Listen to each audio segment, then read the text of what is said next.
Tot i les baixes temperatures d'aquest diumenge, l'associació La Trenca i Ibcena han aconseguit convocar un gran nombre de participants en la primera acció de neteja al riu Segre.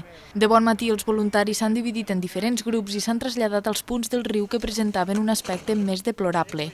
La iniciativa va néixer arran del Premi Plus Fresc al Medi Ambient que la cadena de supermercats va atorgar al projecte presentat per La Trenca sobre la mobilització social per a la neteja i recuperació del riu Segre. En ben poca estona, els voluntaris han aconseguit omplir un remolc d'objectes i residus de tota mena.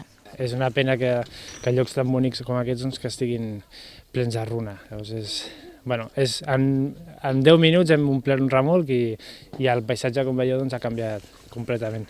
Una mica sorpresos perquè en principi només veus 4 plàstics que són els que delaten més la brutícia, però després vas escorcollant una mica i te'n vas donant compte que està ple de cartrons i des d'una maleta i és Déu-n'hi-do, amb un raconet de riu tan bonic, la mà de llaunes, plàstics i de brutícia que s'arriba a tirar. Després de tot un matí de feina s'han recollit 2 contenidors industrials, un remolc i un camió plens de brossa.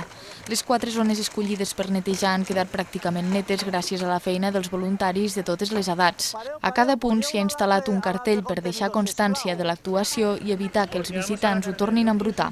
Molt bona perquè ha quedat la totalitat dels espais projectats net al 100%, menys un abocament de runa molt gran que hi ha a prop de Torres, que ja ens ha comentat l'alcalde de Torres que tenien pendents de retirar-ho ells ja amb excavadores. Independentment que aquesta vegada s'ha fet amb el Premi de Plus, intentarem consolidar aquesta jornada de neteges perquè la gent està molt contenta i ha valgut la pena que pogués participar la gent en una tasca ambiental d'aquest tipus. Està molt brut i ho hem netejat una mica.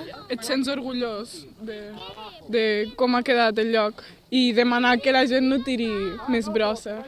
Prop d'un centenar de persones han sumat esforços per conservar l'entorn de la zona baixa del riu Segre fins a Torres de Segre, en total uns 15 quilòmetres de riu. Per acabar d'arrodonir la jornada, l'entitat ha alliberat un exemplar de milà reial recuperat al Centre de Recuperació de Fauna Salvatge de Vallcalent. I a la de 3 li fem una espenta ben forta a Capdalt i li desitgem molta sort, vale? 1, 2 i 3. Sort, xavalín!